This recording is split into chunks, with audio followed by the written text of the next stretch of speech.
Hi mga Mima, Rhoda is here.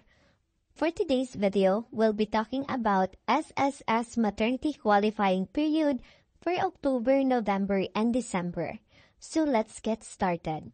Kung ikaw ay manganganak na yung October, November, and December 2025 at nais mong malaman kung may matatanggap ka bang maternity benefits mula sa SSS, o kung gusto mong malaman paano maka-avail ng SSS maternity benefits, watch the full video. So ano nga ba ang SSS maternity qualifying period? Ito ay ang mga buwan kung saan i-compute ng SSS kung magkano ang maternity benefits na makukuha mo base sa mga contribution mo. Kaya kung gusto mong malaman kung magkano ang matatanggap mong benepisyo, kailangan nakapagbayad ka ng iyong monthly contribution sa qualifying period.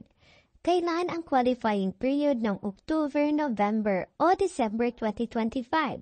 Para makita natin ang qualifying period ng October, November o December 2025, may calendar tayo dito from year 2024 to year 2025. Kung ang expected due date mo ay ngayong October, November o December 2025, ang qualifying period mo ay July 2024 to June 2025.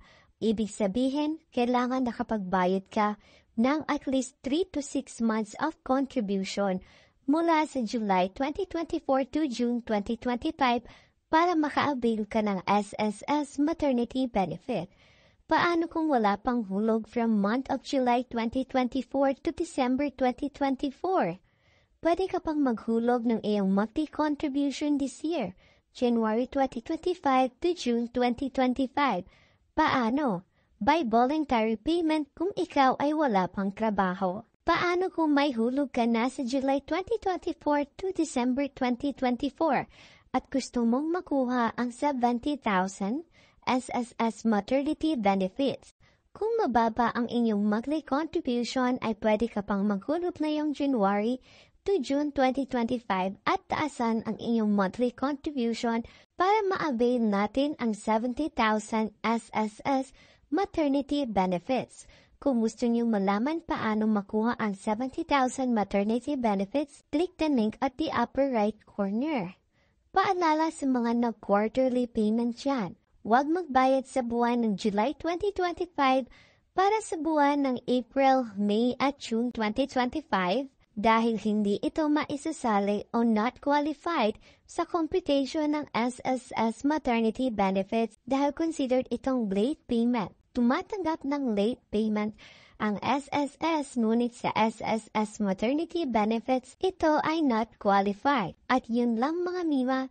Sana may natutunan kayo sa video na ito. If you have questions, suggestions, reaction, just comment below.